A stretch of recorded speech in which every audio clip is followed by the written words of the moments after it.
A blessed day to everyone. I am Eliza Sandon and welcome again to day 35 of 365 Daily Devotion with Bible Characters Edition.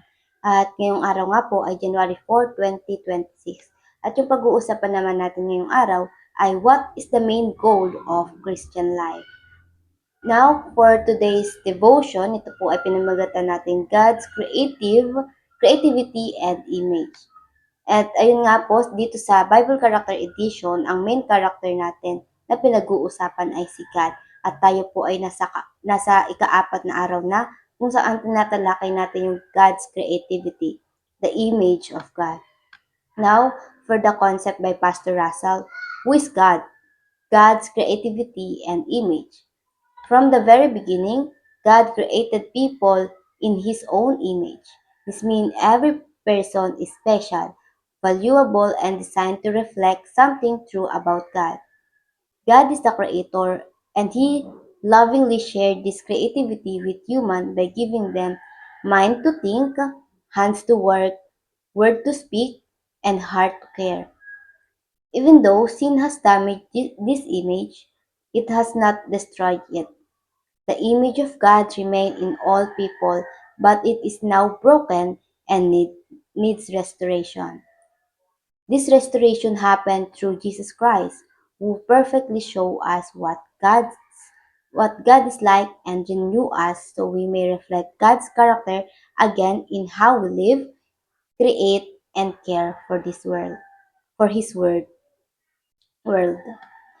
And now for the scripture reading, matatagpuan po natin ito sa Genesis 1, verse 26 to 28. Ito lang po yung highlight, babasahin ko lang po yung highlight. Then God said, "Let us make mankind in our image, in our likeness, so that they may rule." So ito po yung purpose bakit tayo ginawa ng Diyos. Para mamuno, para mamahala. Verse 27, so God created mankind in His own image. In the image of God, He created them. Male and female, He created them. Verse 28, God blessed them and said to them, be fruitful and increase in number. Fill the earth. So, ayun po yung ating scripture reading at dako naman tayo sa ating katuruan. Mula nga doon sa ating binasa.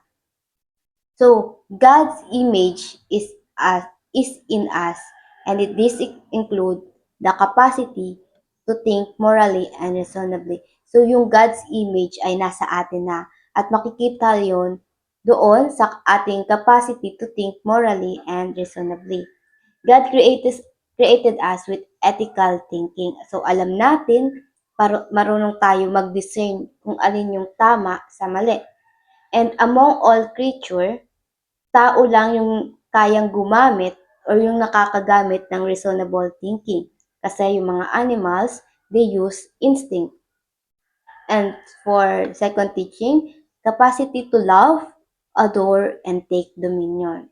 So, yung God's image makikita sa atin when we show love, adores, and take dominions. Sa love, God gave us affection in our heart, kaya marunong tayong magmahal. Adore. We adore, we have appreciation. Kaya natin appreciate all things. Yung appreciate si God, yung mga musika, yung mga painting, and etc. And take dominions.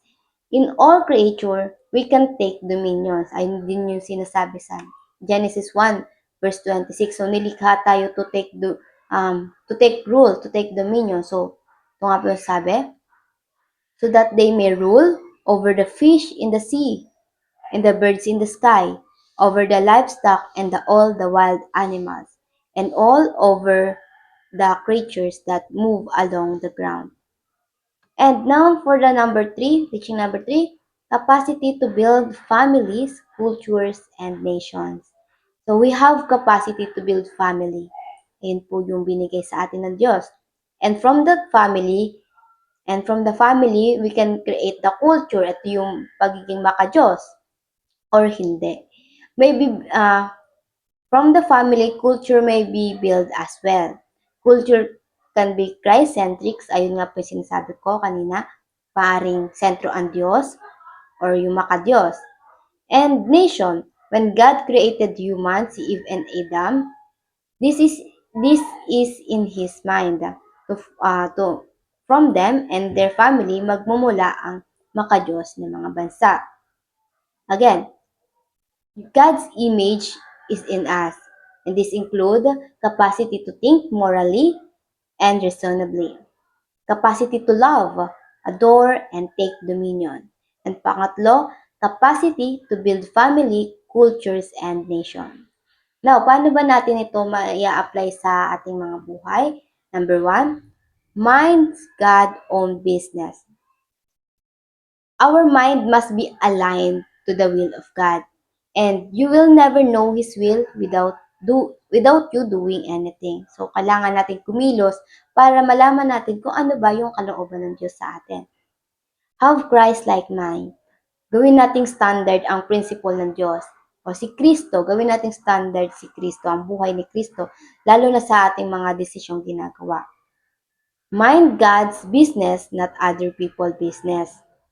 And sabi nga again doon sa scripture reading natin kanina, doon sa Genesis 1 verse 26 to 28, God wants us to be like Christ because in His will to us from very beginning, because in His will to us from the very beginning was broken. Sira na yung image natin na katulad sa Diyos dahil nga doon sa pagkakasala. Pero nasa atin pa rin yung image of God. At nga hanggang ngayon ay patuloy pa rin nating nasisira. And that's why may brokenness tayong nararanasan, katulad ng family broken. And God's bring Jesus Christ to us bilang model.